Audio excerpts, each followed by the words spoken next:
ሴቶችን በአመራርነትና በተለያዩ መስኮች ከማሳተፍ አንጻር ገና ብዙ ስራ እንደሚቀር ይነገራል። በኢትዮጵያ ሴቶችን በአመራርነት በመመደብና ለሴቶች የተለያዩ እድሎችን በመስጠት ከሚታወቁ ተቋማት ግንባር ቀደም እንደሆነ ይነገርለታል የኢትዮጵያ ብሔራዊ ምርጫ ቦርድ።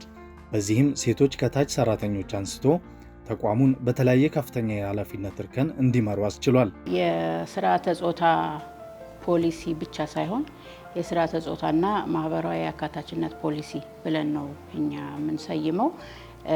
ለጊዜው የስርዓተ ጾታና አካታችነት ፖሊሲ በመቅረጽ ላይ እንገኛለን። ፖሊሲው ሳይኖር ግን ከዚህ በፊት ያው በርካታ ስራዎችን ስናከናውን ቆይተናል። ለምሳሌ የስርዓተ ጾታ ኦዲቶች ሰርተናል። ጥናቶች፣ ዳሰሳዎች፣ የግንዛቤ ማስጨበጫ ስልጠናዎችና ወደ ጥናቶች ወዘተ ስናከናውን ቆይተናል።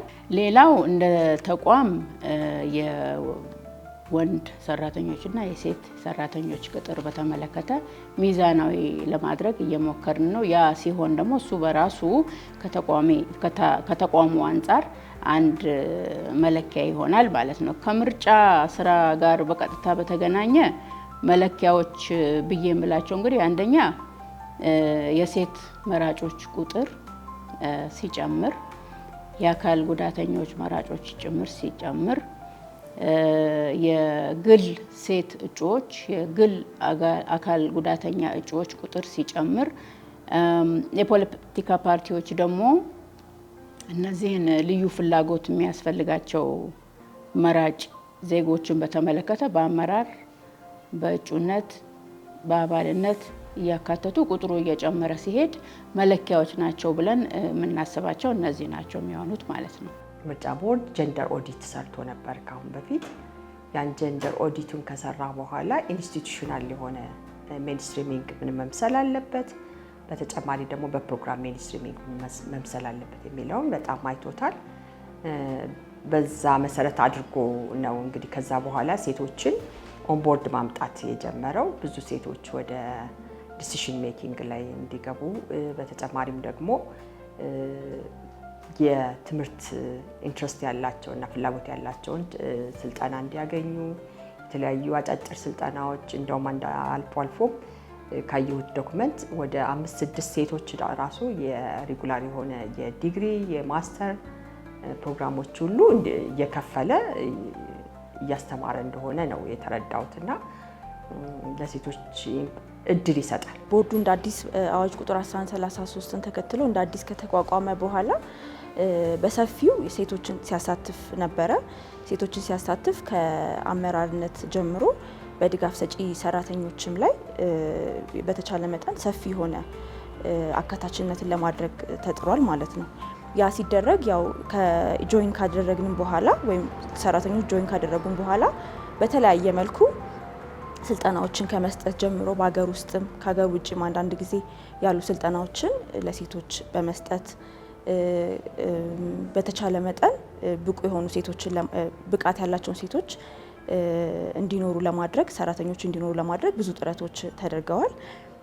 ከዛም ውጪ ደግሞ አንድ ማቀው ላይክ ለሴቶች የሚደረግ እገዛ ምንድነው የትምህርት እድል አገር ውስጥ ላይክ ዲግሪና ዲፕሎማ ትምህርቶችን በስርዓተ ጾታ ትምህርት ስራ ክፍል አማካኝነት ለሚያስፈልጋቸው ሴት ሰራተኞች ለቦርዱ ሴት ሰራተኞች እንደዚህ አይነት እድል እንደሚሰጥ አውቃለሁ። ያገኘሁት እድል የትምህርት እድል ነው። ታች ድረስ ወርዶ የትምህርት እድል አሁን እኔ ለምሳሌ ወልጃለሁ፣ ትምህርቴን አቋርጬ ነበር እንድቀጥል ያረገኝ ምርጫ ቦርድ ተማሪ በርቺ አይዞሽ እያለ ሴቶች አጠገብ ያሉ ሴቶች አለቆች ናቸው። ይህን እድል በስርዓተ ጾታ አማካኝነት አመቻችተውልኝ አሁን ትምህርቴን እየቀጠልኩ ነው ያለው። በቦርዱ የተገበረው የስርዓተ ጾታ ሜንስትሪሚንግ ስትራቴጂ ለሴቶችን ከማብቃት ረገድ ወደ ከፍተኛ ኃላፊነት ቦታዎች በማምጣት በቦርድ ውስጥ ከፍተኛ ሚና እንዲኖራቸው በምርጫ ኦፕሬሽን ተግባራት ውስጥ ከፍተኛ ሚና እንዲኖራቸው በማድረግ ረገድ ከፍተኛ ሚና ተጫውቷል ብዬ አስባለሁ። ከዛም በተጨማሪ የስርዓተ ጾታና የአካታችነት ጉዳዮች በተለያዩ የምርጫ ኦፕሬሽን ተግባራት ውስጥ ሜንስትሪም ተደርገው እንዲሰሩ የራሱ አስተዋጽኦ አለው ብዬ አስባለሁ። ሴቶች በአመራርነት ቁጥራቸው እንዲጨምር ከመደረጉም ባለፈ የሴቶችንና አካል ጉዳተኞችን አቅም የማሳደግ ስራ ተቋሙ በልዩ ሁኔታ ትኩረት ከሚሰጣቸው ጉዳዮች መካከል ናቸው። ስኬታማ የስርዓተ ጾታ አተገባበር እንዲኖር የአመራር የውስጥ ተነሳሽነትና ቁርጠኝነት ያው ወሳኝ ነው። ለማንኛውም ነገር ወሳኝ ነው። አስተዋጽኦም አለው። እንግዲህ ይሄ ምን ምሳሌዎች አሉ ለሚለው አንደኛ የአመራር ቁርጠኝነት መኖር፣ ተነሳሽነት መኖር። ይሄ ጉዳይ የአንድ ክፍል ወይም የተወሰኑ ግለሰቦች ጉዳይ ሳይሆን የተቋም ጉዳይ ነው ብሎ ሲይዝ የስርዓተ ጾታ እኩልነትና ማህበራዊ አካታችነት ስራዎች የዕለት ተዕለት ትኩረት ይሆናሉ ማለት ነው። በዚህ ምዕራፍ ውስጥ እጩዎችን አሰልጥነናል። ሴት እጩዎች፣ አካል ጉዳተኛ የሆኑ እጩዎች፣ ፖለቲካ ፓርቲዎች ውስጥ ደግሞ ናሙና ተወስዶ የስርዓተ ጾታ ኦዲት አሰርተናል። በምርጫ ቦርድ ውስጥም ራሱ የስርዓተ ጾታ ኦዲት አስደርገናል። ስለዚህ በዚህ ምዕራፍ ፖሊሲ ባይኖርም እነዚህን ስራዎች በዚህ መንገድ ስንሰራ ነበር የነበረው። አሁን ያለንበት ምዕራፍ ደግሞ ስትራቴጂክ እቅድ አለን። ቅድም እንዳልኩት የስርዓተ ጾታ እኩልነትና ማህበራዊ አካታችነት ጉዳይ እንደ ዋና ምሰሶ ሆኖ ግን የሁሉም ኃላፊነት የሁሉም ሚና ሆኖ እንዲቀጥል ነው። ከእሱን ደግሞ ለማመቻቸት ያው በርካታ ስልጠናዎች፣ የግንዛቤ ማስጨበጫ መድረኮች፣ ሁላችንም መሰረታዊ እውቀት ኖሮን ስራውን እንድንሰራ ማለት ነው። ሌላው ቅድም እንዳልኩት የአካቶ መስራት የሜይንስትሪም የሚባለውን አካሄድ እንከተላለን። ኦዲቶች አሁንም ይቀጥላሉ። በተለይ ደግሞ በስድስተኛው አጠቃላይ ምርጫ ላይ የልዩ ፍላጎት ያላቸው ዜጎች፣ አካል ጉዳተኞች፣ ሴቶች፣ በሀገር ውስጥ የተፈናቀሉ ዜጎች በምርጫ ላይ ምን ያህል ተሳትፎ ነበራቸው የሚሉ ዳሰሳዎችን እየሰራን ነው። ለፖለቲካ ፓርቲዎች ደግሞ ይህንን አካታችነት እንዲያራምዱ ሴቶችንም አካል ጉዳተኞችንም በአመራር በአባልነት በእጩነት እንዲያስገቡ እንዲያበረታታቸው ብለን ያው የፋይናንስ ድጋፍ እንሰጥ ነበር። እሱን ገምግመናል። እንግዲህ ግምገማው ደግሞ አሁን ምን አንዳንድ ችግሮች ነበሩ አፈጻጸም ላይ።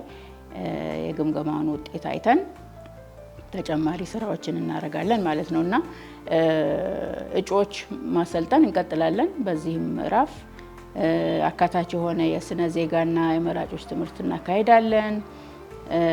የልዩ ፍላጎት ያላቸው ዜጎች ላይ ያተኮሩ ትምህርታዊ መልእክቶችን እናስተላልፋለን። በዋናነት ደግሞ ያው ይሄ የኛ ኃላፊነት ብቻ ስላልሆነ በተለይ ሴቶችን፣ አካል ጉዳተኞችን፣ ሌሎችንም እንደ እጩ፣ እንደ አባል፣ እንደ አመራር ሊመጡ የሚችሉት በፓርቲ በኩል ነው። እኛ ያው ወይ በህግ ወይ በአቅም ግንባታ ነው ልናበረታታቸው የምንችለውና እሱም በተመለከተ ደግሞ የጋራ ምክር ቤት የሚባል አለ። የፖለቲካ ፓርቲዎች የጋራ ምክር ቤት። በምክር ቤቱ ስር እነሱም እንደኛው አካታችነትን ለማራመድ ለማበረታታት ያቋቋሟቸው ክንፎች አሉ። ከነሱ ጋር ደግሞ በመስራት ድጋፍ እየሰጠን እንገኛለን ማለት ነው። የማህበረሰብ ክፍል ኢንክሉዲንግ ሴቶችም አካል ጉዳተኞችንም ኢምፓወር የምናደርግባቸው የስትራቴጂ አካሄዶች አሉ። ስለዚህ በሁሉም አቅጣጫ ኤችአር ፖሊሲያችን ላይ አሁንም አፕዴት እየተደረገ ነው። እዛ ላይም በቅጥር ጊዜ ሴቶች ተሳትፎ በዛ እንዲልና ሴቶችን ወደ ኦንቦርድ እንዲመጡ አፈርማቲቭ አክሽን አለ። አፈርማቲቭ አክሽንን ይጠቀማል። የሲቪል ሰርቪስ ፖሊሲዎችን ፕሮፐርሊ አፕላይ የሚያደርግ ነው። ሴቶችም ከገቡ በኋላ ደግሞ የተለያዩ ሚሽን በመስጠት የራሳቸውን እንዲያበቁ በስራ ላይ ሆነው ራሳቸውን ማብቃት እንዲችሉ በርካታ አሳይመንት ይሰጣሉ። ከዛ በኋላ ኢንከሬጅ ይደረጋሉ። አዲሱን አዋጅ 1133ን ተከትሎ ቦርዱ እንደ አዲስ ሲዋቀር ከስራ አመራር ቦርድ አባላት ጀምሮ ጠንካራ ሴቶች አሉ። ስራ አመራር ቦርድ ላይ አሉ። የስራ ክፍል ኃላፊዎችም አሉ። ሰራተኞችም እንዲሁ ጠንካራ የሆኑ ሰራተኞች አሉና ለኔ ይሄ ድል ሲመጣ እኔ የህግ ክፍሉ ኃላፊ ነኝ። እና ህግ ክፍሉን ለመምራት እድሉ ሲመጣልኝ ላይክ አዲስ ነገር ነበር ለኔ። ምክንያቱም ምርጫ ላይ ተሳትፌ አላቅም፣ ምርጫ ምን እንደሆነ አላቅም ነበርና ይሄ ኦፖርቹኒቲ ሰርቪስ ሲደረገኝ ስለ ምርጫ ህግ በደንብ እንዳቅ እድል ፈጥሮልኛል። እዚህ በመሆኔ ደግሞ የተለያዩ አገር ውስጥም ከሀገር ውጭም ያሉ የትምህርት እድሎችን አግኝቼ ስለ ምርጫ የተሻለ እውቀት እንዲኖረኝና ባገኘሁትም እውቀት ደግሞ ቦርዱን እንዳግዝ እድል ፈጥሮልኛል ማለት ነው። ምርጫ ቦርድ በሴቶች መመራቱ ምርጫ ቦርድን በደንብ ጠቅሞታል ብዬ አስባለሁ። በተለይም ደግሞ እቺ ሀገር ምርጫ ትልቅ ነገር ነው፣ ትልቅ ኦፕሬሽን ነው። የሀገርን ህልውና የሚወስን የዜጎችን የወደፊት እጣ ፈንታ የሚወስን ትልቅ ኦፕሬሽን ነው ምርጫ እና በምርጫ ላይ ሴቶች መሳተፋቸው ቦርዱንም ሀገሪቷንም ጠቅመዋል ብዬ አምናለሁ። ከዛ በተጨማሪ ደግሞ እድል ያላገኙ ሴቶች ይበልጥ እድል እንዲያገኙ ለሀገራቸው ደግሞ ትልቅ አስተዋጽኦ እንዲያበረክቱ በምርጫ ኦፕሬሽን ውስጥ ደግሞ ትልቅ ለውጥ እንዲያመጡ በሀገሪቱ ላይ የራሱ አስተዋጽኦ አለው ብዬ አስባለሁ። ሴቶች ደግሞ ያላቸው ተፈጥሯዊ ባህሪ፣ ተፈጥሯዊ ኳሊቲ ደግሞ ለዚህ ስራ የተፈጠሩ ናቸው ብዬ በግሌ እንዳስብ ያደርገኛል እና ስለዚህ ምርጫ በተሻለ ኳሊቲ እንዲደረግ ኦፕሬሽኑም ጥራቱን ጠብቆ ኢንተርናሽናል ስታንዳርዱን ጠብቆ እንዲደረግ በሴቶች መመራቱ ትልቅ አስተዋጽኦ ነበረው ብዬ አምናለሁ። ቦርዱ በእነዚህ ስኬቶች መሀል የተለያዩ ተግዳሮቶችም እንዳጋጠሙት ይነገራል። ተግዳሮቶች ገጥመውናል፣ ያው ወደፊትም ይገጥሙናል። እነሱን ለመፍታት ያው የተለያዩ ስትራቴጂዎችን እና ስራዎችን መከተል ነው ያለብን ብለን ነው የምናምነው። አንደኛው ተግዳሮት ያው አሁንም የግንዛቤና የአመለካከት ችግር አለ። በተቋሙ እንኳን ደህና ነው። በፖለቲካ ፓርቲዎች አንዳንድ ፖለቲካ ፓርቲዎች አሁንም ብዙ ይቀራል። የፋይናንስ በቂ አለመሆን አንድ ሌላ ተግዳሮት ነው። የአጋሮች አቅም ማነስ፣ አሁን ለምሳሌ ብሔራዊ ምርጫ ቦርድ ከሲቪል ማህበረሰብ ድርጅቶች ጋር ይሰራል፣ እንዳልኩት ከፓርቲዎች ጋር ይሰራል እና እኛ ጋር ብቻ ሳይሆን እነሱም ጋር የፋይናንስ አቅም የቴክኒካል አቅም ማነስ አሁንም አለ። የአዋጁ ውሱንነት በፊት የነበረው አዋጅ ማለት ነው። አሁን እሱን በሚዲያ ማየታችሁ ይሆናል። ድጋሜ እየተከለሰ ነው ያለው። እሱን ደግሞ የበለጠ አስቻይ ለማድረግ ጥረቶች አሉ። ሌላው እንግዲህ ፍላጎትና አቅም አለመመጣጠን ነው። ብዙ ስራ ተሰርቷል፣ ብዙ ይቀራል። ምርጫ ደግሞ ያው እንደምታውቁት ሰፊ ጉዳይ ነው፣ ግዙፍ ነው፣ ፍጥነት አለው፣ ልምድ ይጠይቃል።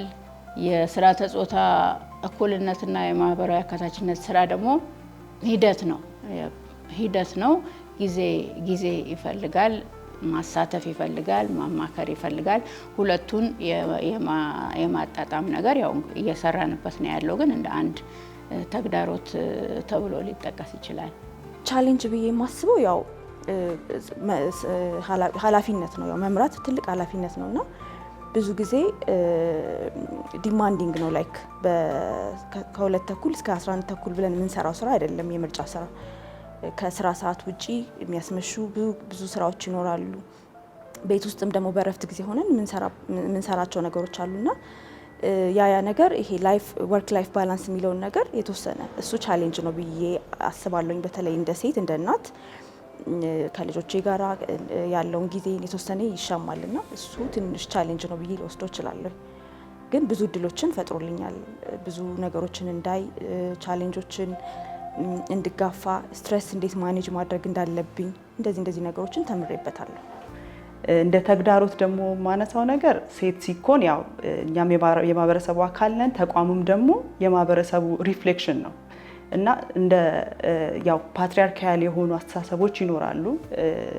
እነዛ አስተሳሰቦች ደግሞ በስራችን ላይ የሚፈጥሩት ተጽዕኖ ይኖራል። ወደ ታች ከብዙ ስቴክሆልደሮች ጋር የሚሰራ ስራ እንደመሆኑ መጠን ሴት በመሆናችን የተለያዩ ባያዞች ሊያጋጥሙን ይችላሉ፣ ማንጓጠጦች ሊኖሩ ይችላሉ፣ ተጽዕኖዎች ሊኖሩ ይችላሉ። ነገር ግን በቦርድ ውስጥ እስካሁን ድረስ እኔ ያጋጠመኝ ቻሌንጅ የለም።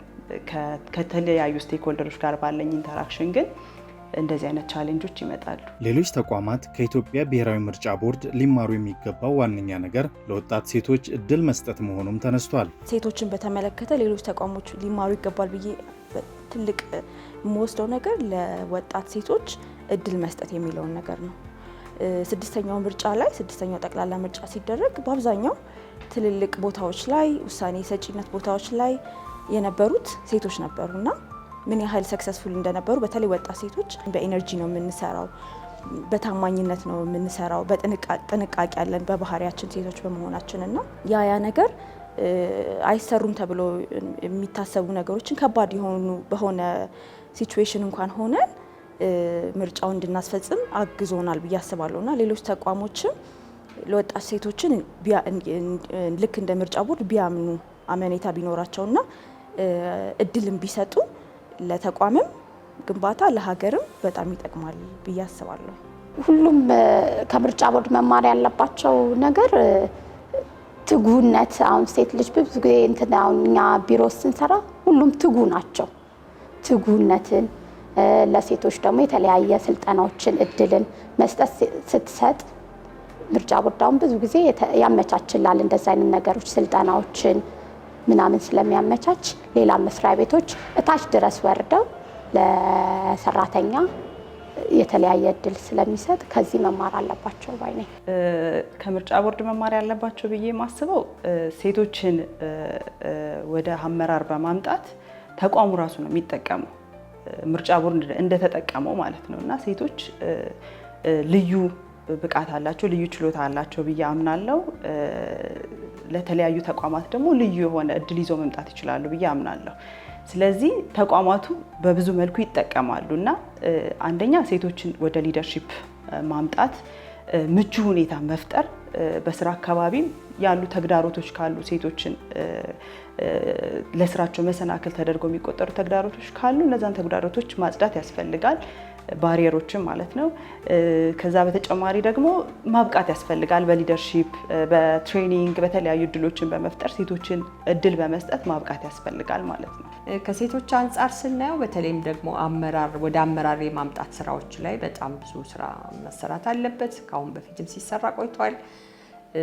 እየተሰራ ያለው ቅድም እንደነገርኩ የኛ የንቤ በርካታ ክፍሎች ናቸው ያሉት። በዛ ክፍሎች ውስጥ የስርዓተ ጾታን በተመለከተ አካተው እንዲሰሩ ብዙ በርካታ ስራዎች መራጮች እንደ መራጮች ሴቶችንም ወንዶችንም ሌሎችም የማህበረሰብ ክፍሎችን እንዲያካትቱ ጥረት ይደረጋል።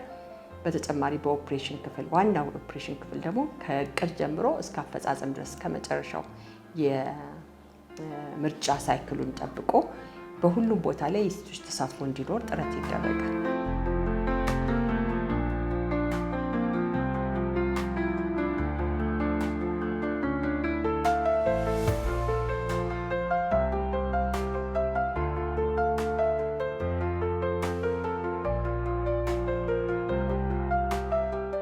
ራዕይ እንግዲህ አንደኛ በፖለቲካ ፓርቲ አመራር ላይ የበለጠ ቢታዩ የሚል ምኞትም ራዕይም አለን። አሁን የፖለቲካ ፓርቲ አመራሮች ኃላፊዎች ማለት ነው በሙሉ ወንዶች ናቸው እና እንግዲህ ያ ቁጥር ሞር ይጨምርና የሴት አመራር እናያለን የሚል እንደ አንድ ራዕይ ሊጠቀስ ይችላል። ሌላው ይሄንን ለማድረግ እንግዲህ የምርጫ ትምህርት ብቻ ሳይሆን የስነ ዜጋ ትምህርት በምርጫ መሀልም ምርጫ ብቻ ሲኖር ሳይሆን በምርጫ መሀልም ያው መቀጠል እናስባለን። እንደውም ጀምረናል። እሱን ስራ እየሰራን ነው የምንገኘው። ወጣት በአጠቃላይ ሴት ወጣቶች ወይም የአካል ጉዳተኛ ወጣት ብቻ ሳይሆን በአጠቃላይ ወጣቶች በፖለቲካ ፓርቲ አመራር ላይ ብዙ አይታዩም እና ሌላው ራዕይ ብዬ የምለው ወደፊት እንግዲህ የበለጠ ወጣቶች ወደ መድረክ እንዲመጡ ሴቶችም እንደዛው በአመራርነት በእጩነት ወደፊት እንዲመጡ እንደ ራዕይ ብለን የምናያቸው ናቸው። እንግዲህ ይሄን ለማሳካት ቅድም እንዳልኩት የምርጫ ቦርድ ሚና ብቻ ሳይሆን የብዙ ባለድርሻ አካላት ሚና ነው። የሴቶች ጉዳይ ሚኒስቴር አለ። ለምሳሌ ሲቪል ማህበረሰብ ድርጅቶች አሉ። ከሲቪል ማህበረሰብ ድርጅቶች ጋር በተያያዘ ደግሞ የሲቪል ማህበረሰብ ኤጀንሲ አለ። ኤጀንሲው ደግሞ ይሄ የመብት ጉዳይ፣ የአካታችነት ጉዳይ ሲቪል ማህበረሰብ ድርጅቶች በአግባቡ እንዲሰሩ አስቻይ አዋጅ እንዲኖር ማድረግ አለበት። በዚህ ረገድ ያው ኃላፊነት አለበት። ሚዲያም እንደዛው አካታች የሆነ ዘገባ በተመለከተ ሚና አለበት እላለሁ። ፓርላማም እንደዛው ምቹ የፖሊሲና የህግ ምህዳር እንዲኖር ያው እንደኛ አይነት የዴሞክራሲ ተቋማትን መደገፍ መቻል አለበት። እንግዲህ ሌሎችም አሉ። ቅድም እንዳልኩት ፓርቲዎች አሉ። ከስነ ዜጋ ትምህርት አኳያ የትምህርት ሚኒስቴር አለ። ሌሎች የውጭ አጋሮችም እንደዚሁ በፋይናንስ በልምድ ሊያግዙን ይገባል እላለሁ። እንግዲህ ይሄንን ራዕይ እውን ለማድረግ